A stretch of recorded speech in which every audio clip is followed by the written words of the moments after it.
Urip iku simpel cah. Siji, ora usah mumet nyawang uripe wong liya.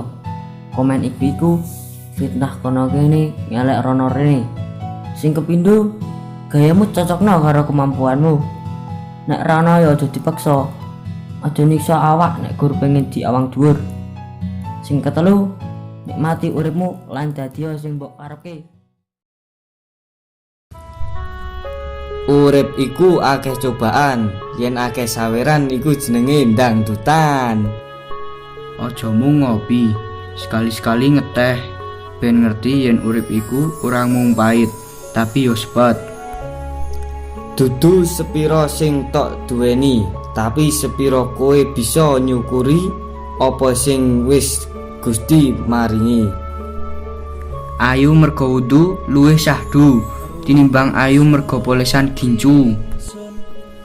Mungkin perjuangan ora seindah sing dibayangkan, tapi ora bakal gawe aku menyerah ning tengah dalan.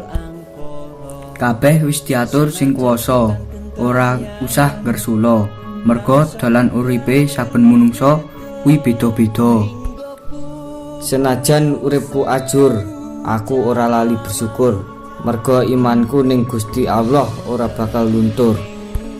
Senajan uripku susah, ora bakal aku nyerah, mergo aku isih duwe Gusti Allah sing tansah ana nalika aku bungah lan susah.